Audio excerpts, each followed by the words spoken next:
Go. Salute to Knicks Nation on this Friday afternoon.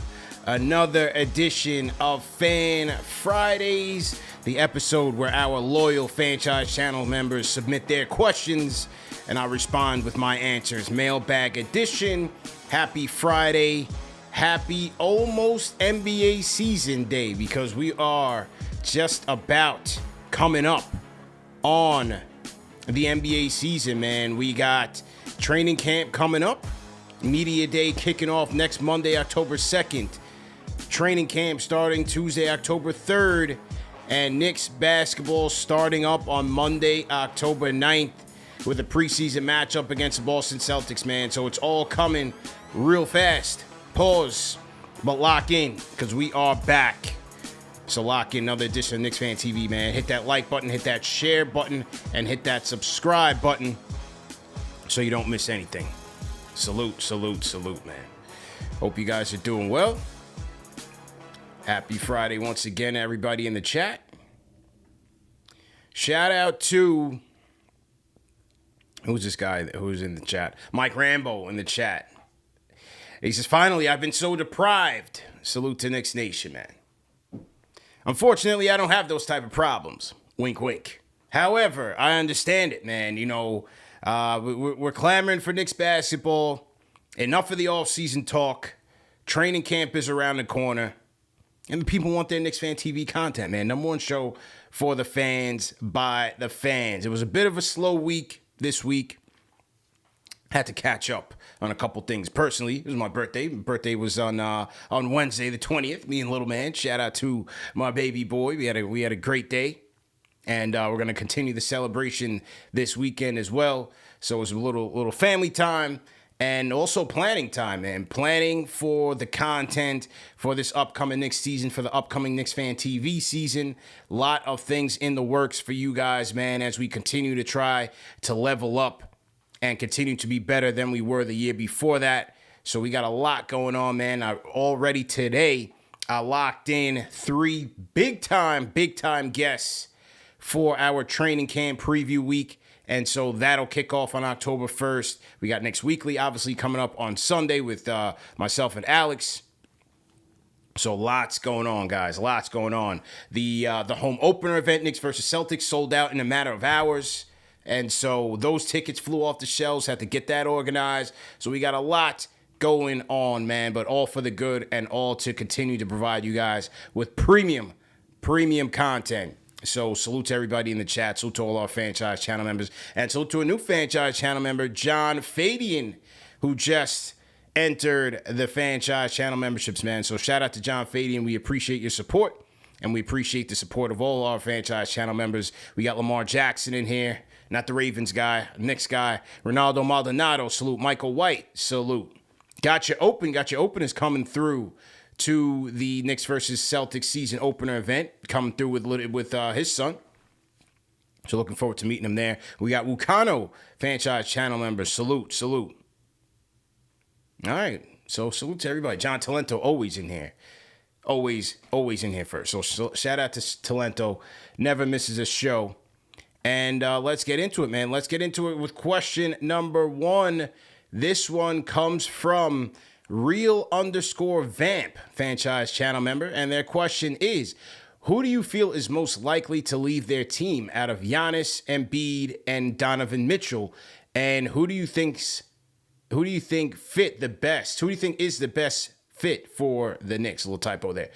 So, Giannis, Embiid, Spida, Mitchell, the 3 guys, the 3 stars who have been talked about to a good deal, to a good extent, especially this past week. Obviously, the offseason has been dominated by the Damian Lillard trade rumors as well as James Harden, what's going on in Philadelphia. So there's a lot to go around in terms of news and rumors, but then we're looking down the road. Could Giannis be available? He's been very vocal about his potential future in Milwaukee. You have Donovan Mitchell situation in Cleveland. And then if Harden goes, people speculate what happens with Embiid. When you look at Giannis and Ian Begley, shout out to our guy Ian Begley, friend of the program. He says that the Knicks will be monitoring the Giannis situation to see what happens there and if they have a chance of getting him. Obviously, all 30 teams in the NBA are going to be monitoring that situation. Giannis doing what he feels is best, and that is showing the Milwaukee Bucks that he's not going to commit unless they commit to him, that they commit to the future. I think they've already done that. They did that in going out and getting Jrue Holiday. They went out and traded the farm for Jrue Holiday. They got him in there. They worked. They won a championship. Mission accomplished. But it's always difficult to stay on top because once your assets have been committed to that trade and now your money has been poured in to your megastar in Giannis, to your star players in Jrue Holiday and Chris Middleton, to your star role players in Brook Lopez and Bobby Portis, that is it. That is where you're going. And so for this Milwaukee Bucks team, what you're looking at right now is what you're going to get. They don't have much wiggle room. They don't have many draft assets. They don't have money to spend. They're going to be creeping up on that second apron between this year and next. So their options are quite limited in terms of how they upgrade this team to support Giannis. So the one thing he's got to do is play better in the clutch, in crunch time when his number's called. And they've also got to stay healthy. I think that is a big factor in determining how far this Milwaukee Bucks team goes. To me, they are top heavy. They are built to win it. They have been for a number of years now. They were the number one seed this past season. And they flamed out between his back injury in the Heat series and his ineffective play when he did play in the Heat series. They flamed out. So health and his role in terms of leading that team in crunch time is going to be key. But I don't think I'm going to put him second on this list. Third on this list, I'm going to put Joel Embiid. I'm going to put Joel Embiid third on this list in terms of who's most likely to be leaving their team. I think a lot of us are hoping that once the Hardy domino falls for the Philadelphia 76ers, that Joel Embiid will just say, trade me. But I don't think anybody knows for sure. Obviously, a lot of people are tying the Leon Rose connection and Leon Rose being his agent, things of that nature. So people try to draw that conclusion that, Joel Embiid is just only a matter of time. Maybe, but I don't think you have anything really concrete to say, this guy's going to be leaving Philadelphia. For all we hear, he's got a great relationship with the organization. And from what we hear from him, he's committed to winning.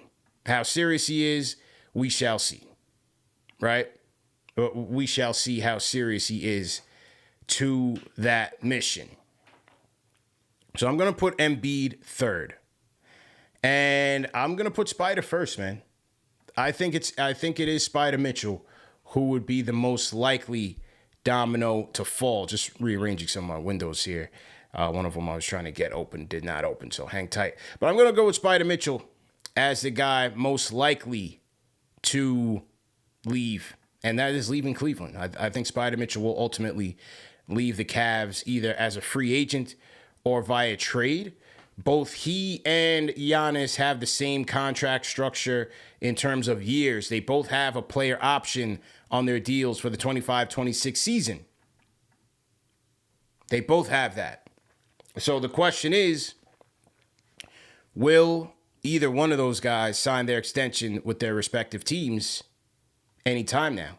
Here is what Brian Windhorst had to say on the Donovan Mitchell situation in terms of his future in Cleveland and whether or not he intends to sign that extension. Here's what Brian Windhorst had to say just a few days ago on the NBA Today. Here it is, courtesy of ESPN. Here it is. Yeah, so let's hear what Donovan Mitchell has to say at Media Day when he is asked about this. He is in the exact same situation that Giannis is in. He has 2 years left on his contract, but he is eligible to extend now. And unlike Brandon Ingram or Jamal Murray or Pascal Siakam, he is not eligible to get the Supermax. Those other guys cannot sign and legitimately say, I'm going to try to make all NBA this year to try to get more money. Because Donovan was traded, that's off the table. Now, I do not expect him to sign an extension with the Cavs this summer, nor do I expect that to cause a major alarm. I expect him to go into next year. But the way that he handles discussing it is important. Because look at the way Giannis has chosen to talk about it. On his own volition, several times this summer, he has basically made it known that his future in Milwaukee is not assured. How Donovan answers that question and explains his decision process will be very important for the Cleveland Cavaliers, their fans, and potentially other teams out there who may be interested in making a trade for Donovan Mitchell at some point to listen to. My expectation is Donovan, who's a total pro, will handle this like he did in Utah, which was pledge his undying love to the Jazz, but also keep his options open. We'll see. That's going to be one of the big things to watch on media. All right, that was Brian Windhorst on the Spida Mitchell situation. I think he gets traded at the end of the season. That's what I think. That's just me. I think Spida Mitchell gets traded at the end of the season. Throughout the season, Cleveland will try to make some headway on a contract extension. I think Mitchell and his team balk at it, and they begin to pursue a trade next summer. I think Spida gets traded next summer. Now, this becomes interesting for the Knicks because they will once again be in a position where they are not in the driver's seat if they try to go get Donovan Mitchell. They do not have leverage. Just like in the Utah trade, they will not have leverage. They will not have leverage again in a Spida Mitchell trade unless through back channels, and we saw how this impacted Damian Lillard, unless he says it's New York or nowhere, which we don't know if he'll do that. So the question is for the Knicks, how much will they be willing to pay to get him in here while still looking at the corner of their eye for Giannis or for Joel Embiid? Right? You don't want to park all of your assets or a lot of premium assets for Spida Mitchell if you're still trying to get Giannis or Embiid after that. So it'll be very interesting to see how they play this because they will not have leverage. There will be several teams in the NBA that will try to make a run at Donovan Mitchell. A lot of teams with young pieces. We've talked about OKC. We talked about the Houston Rockets. What do the Magic want to do? What does the Indiana Pacers want to do? There are a lot of teams with assets, guys. So it'll be interesting for the Knicks. Would they punt now on Mitchell and take a gamble to wait for Embiid, wait for Giannis if they become available? It's a tricky game to play. But in order, I'm going Mitchell, the first to leave, Giannis second, Embiid third. Because with Giannis especially, he's got time. He's eligible as of October 23rd, he's eligible for a 3-year extension worth $169 million. If he passes on that and waits till next offseason, he's then eligible for a 4-year, $234 million deal. Now, if he passes on that and heads into the 2025 season in a lame duck year, now you say, what's going to go on? What's going to happen here? That's when things get a little bit tricky. And with the Bucks, I got to wait and see what happens with Jrue Holiday. What happens with their core? They have a core of over 30 years old between Middleton, Holiday, and Brook Lopez. Lopez being the oldest of the three. Does Jrue Holiday intend to retire when his contract is up? Does he sign elsewhere? All of those variables, we got to wait and see what happens there. Giannis just hand-selected Adrian Griffin as his coach. So I don't see anything imminent there. I think he's going to play it out, see what happens, and as he has said on several interviews, determine how committed these Milwaukee Bucks are, their front office is, to really building a winner here. Okay?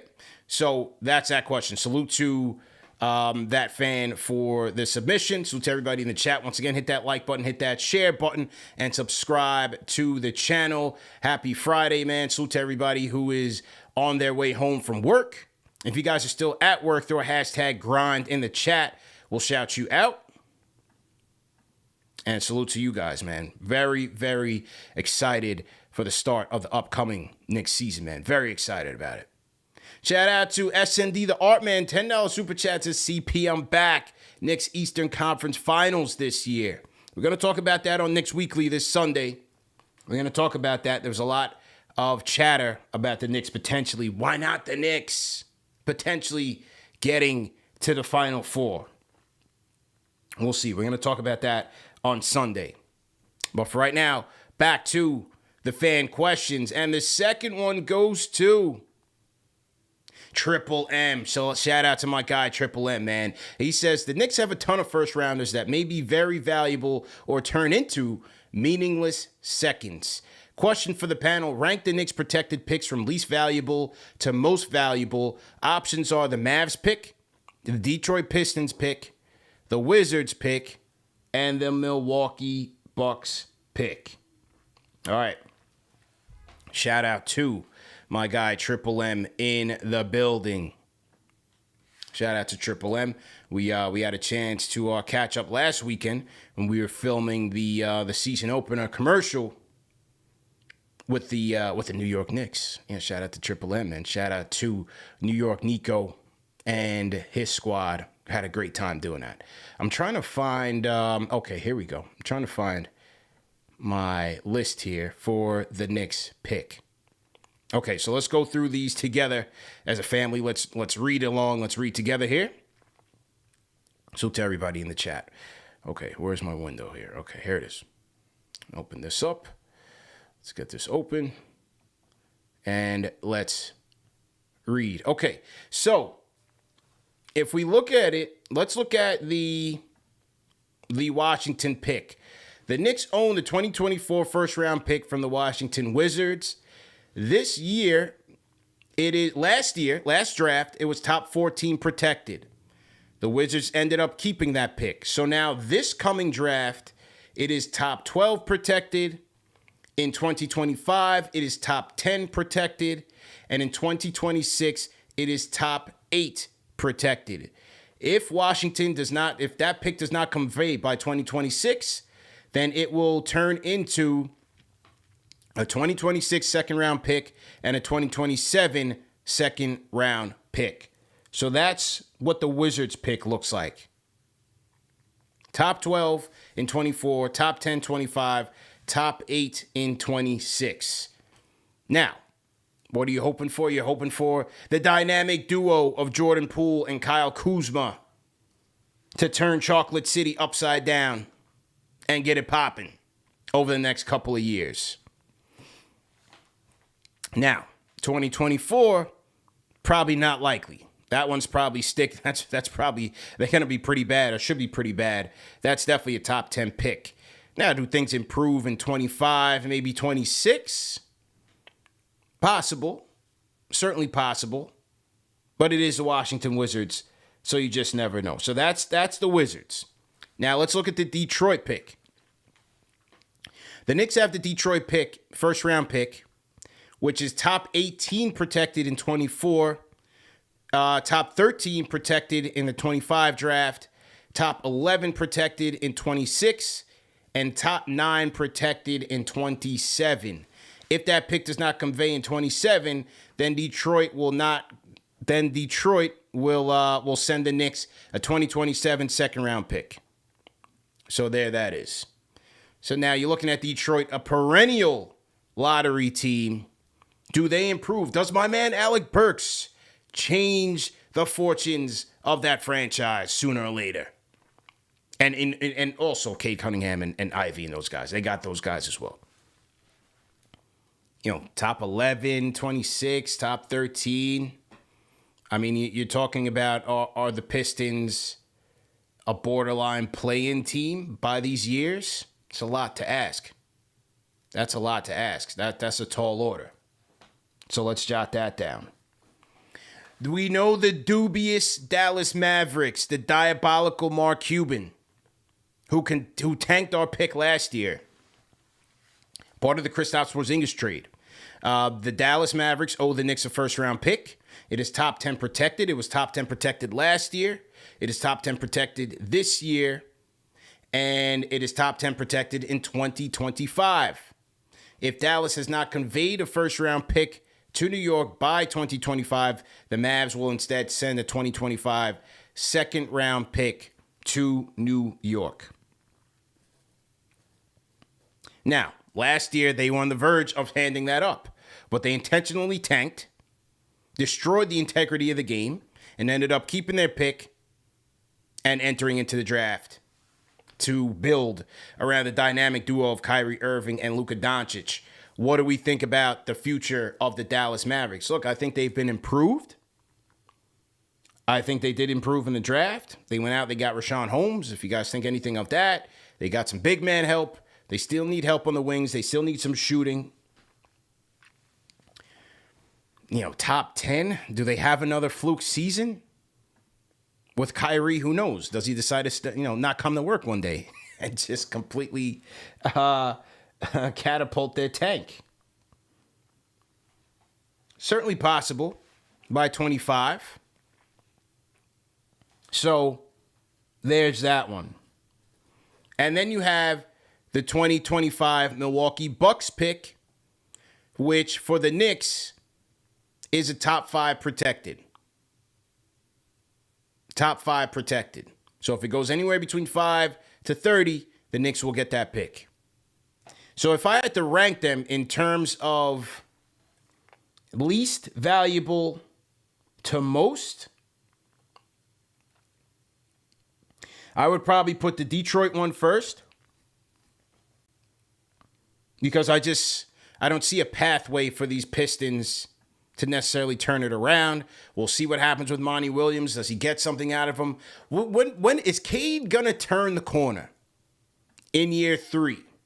Is Cade going to turn the corner and really solidify himself as a franchise player? Number one, he's got to stay healthy. And number two, he's got to show that he can really make this team better. In near the end of his rookie year, he started to play a little bit better. Last year was a complete wash because of the injury. What does Cade look like in year 3 and Ivy in year 2? I want to see what that team looks like. But I still see them as a lottery team. And so I'm going to put that one fourth. I'm going to keep that one fourth. Third, I'll go Washington. I'll go Washington Wizards pick. Again, young team in the middle of nowhere.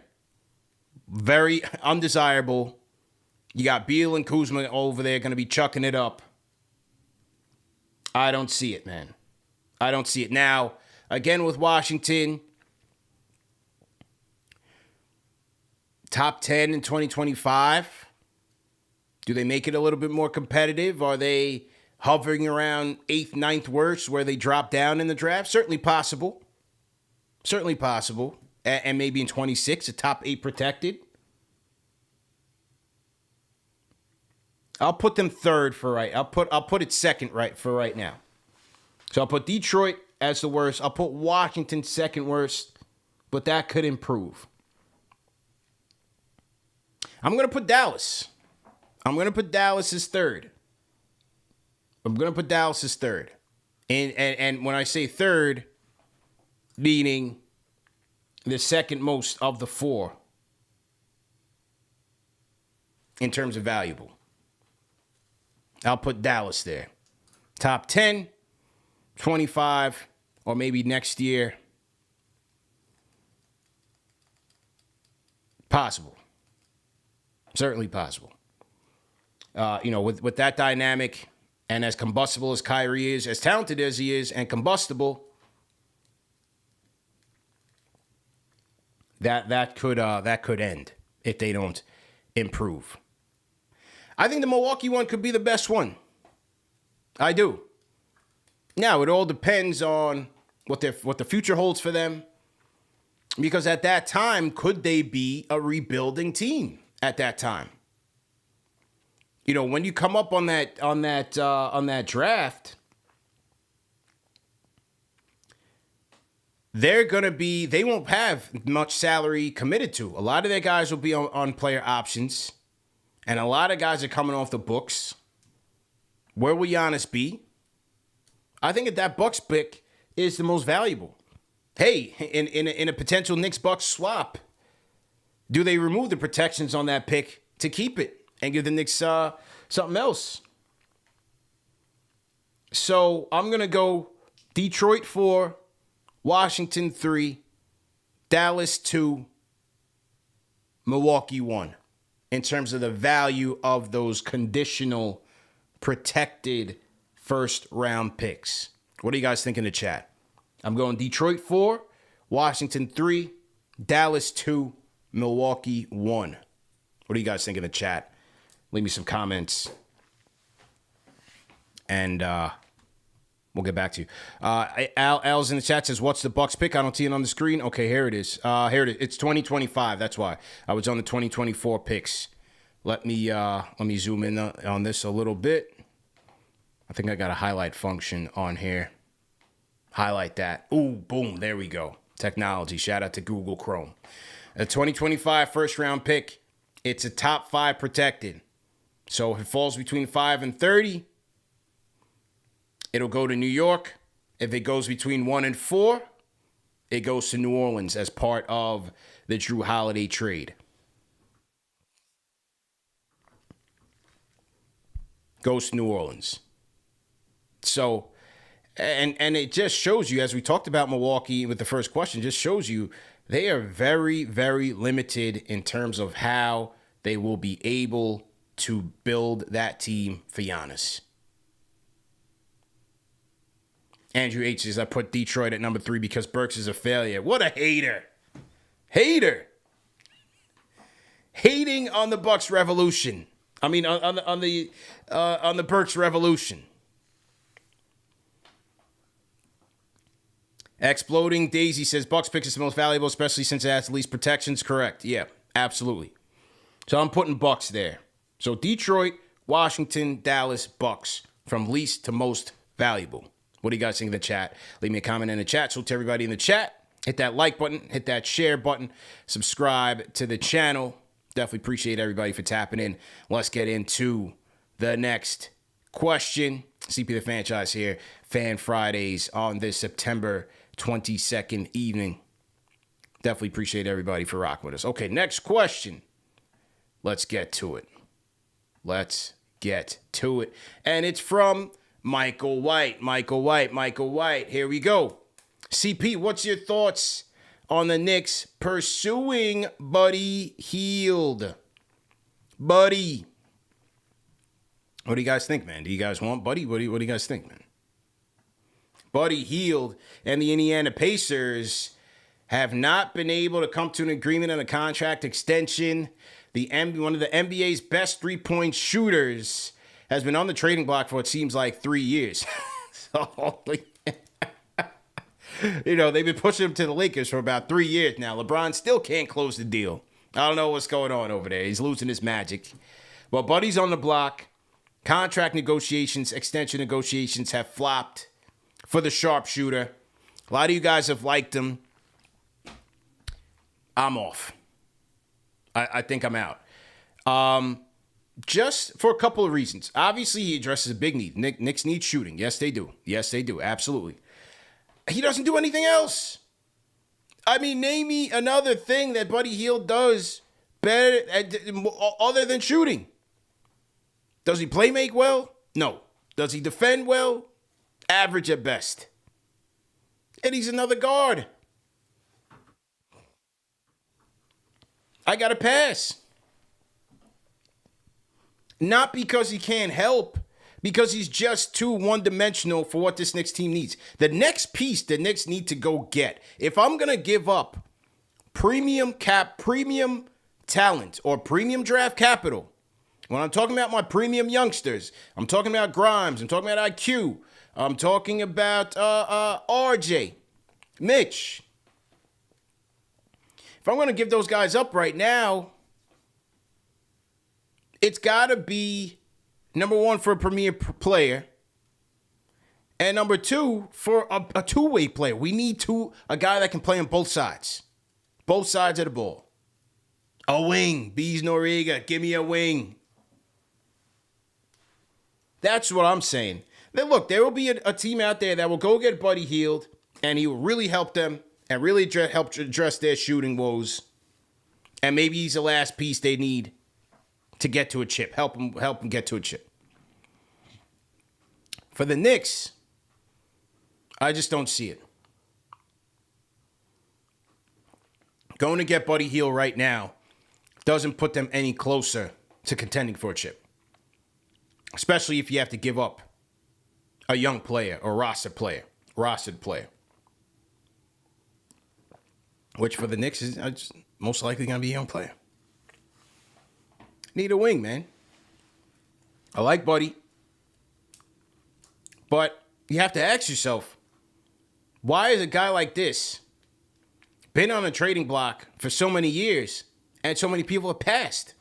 Or not necessarily passed, but, you know, if he's such a hot commodity, he'd be gone by now. They've been desperate to try to trade this guy.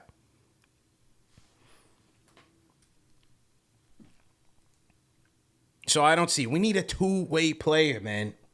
Two-way player. Hard to come by. It's very difficult. So I'm going to pass on that. But salute to my guy, Michael White, for the question. Next question goes to... Oh, I did this one. Real vamp. I did this one. This one. Ignacio Lobregat. Shout out to Ignacio. He says, which movie basketball player would fit the best with the current Knicks roster? Only rule, you cannot select Space Jam, MJ, or LeBron as they just played themselves, but can select NBA players who play different characters like Ray Allen as Jesus Shuttlesworth. Okay. I like that one. A lot of good choices for sure. There's definitely a lot of good choices. You could go He Got Game, Ray Allen. That's my guy. Love the movie, love the character, love the player. You could definitely go He Got Game, right? Maybe you put him in the 2. You upgrade Grimes to slot. Maybe. You could go... Do we go Butch McRae from Blue Chips? Penny Hardaway. One of my favorite basketball players of all time. Could go that way. Boy, oh boy. Penny in his prime on the Knicks. Box office. Would have been box office. Maybe we go, what was Wesley's name in White Men Can't Jump? What was Wesley Snipes' character in White Man Can't Jump? I forgot. Well, we could go him. He was a baller. He was definitely a baller. Somebody in the chat knows. Somebody in the chat knows. What was Wesley's name in White Man Can't Jump? The name is slipping me right now. Getting old. So my 2 cents in the chat. I'm waiting on the name. What's say? Little bow wow like Mike. Sidney Dean. There we go. Sidney Dean. We could go get Sidney Dean. Street baller. He knows the game. He'd fit right in the Knicks uniform. Building block. Stop it. He was a scrub. Sidney Dean. No, but the correct answer is Neon Badeau from Blue Chips. I'm going with Shaq. Yep, I'm going with Shaq. Yeah, I don't care. No, he doesn't space the floor. He doesn't shoot threes. He'll dominate inside the paint, right? All you guys want Mitch to be more offensively gifted and skilled. Dump it down to Neon Badeau, the pride of Louisiana, and let him go ahead and take the rim off that thing. Brunson, Neon Badeau, box office. I'll trade my power forward and go get a stretch 4. And there we have it. Brunson, Grimes, RJ, stretch 4, Neon Badeau. We're good. Domination. There it is. Neon Badeau. That's the only answer, man. That is the only answer, guys. Blue Chips. That's it. It is Blue Chips. And this was a interesting anecdote from Shaq in regards to Blue Chips, and I just mentioned my guy Penny Hardaway. Shout out to my guy Quentin Richardson and Darius Miles of the Knucklehead Podcast. Check this out from Shaq. A little tidbit on how we met Penny Hardaway and how their futures will be connected. Check out this soundbite here from the Knuckleheads Podcast. Here it is. Movie called Blue Chips. You get the opportunity to meet Anthony Hardaway before he's ever played an NBA game. I'm the type that I don't care about no other players. Yeah. I don't even look at them. I know what I got to do. I know the money I'm gonna get. Never knew who Penny Hardaway was. Exactly. Because I'm doing what I'm doing. We playing, and they keep putting us on the same team. I'm like, damn, man, this actor, he cold. I was like, that motherfucker. Yeah, he like I'm telling like I would run and like every time I do like this, it'd be I'm like he cold, and then finally somebody said, man, that's Penny Hardaway, man. I was like, who the fuck is Penny Hardaway? So, man, he probably gonna be the third pick. So I went to the office. John Gabriel. I said, John, the draft is coming up. Scott Skiles was cool, but I'm envisioning the next Magic and Kareem. It's a guy named Penny Hardaway. I've been with him all summer. If you don't draft him, I'm gonna be looking to do something else when my deal is up. And I walked away, but I was scared when I said I was I was terrified. So then I'm watching the draft at the crib, me and D. Scott, and they pick C. Webb. I tear my house up, break a TV. Oh, they disrespected me. Now I gotta go, boom, boom, boom, boom. And then I calmed down, and then they made the trade. That's funny. I had no idea who Penny Hardaway was. Thought he was an actor. And by the end of Blue Chips, wanted him to draft him. Classic movie, man. If you guys haven't seen Blue Chips, go watch that. Classic movie. Good job, man. Nick Nolte was good in it. Penny was in it. Yeah. That was a good movie. But yeah, Neon Bordeaux, that's the right answer, man. It is Neon Bordeaux. Absolutely.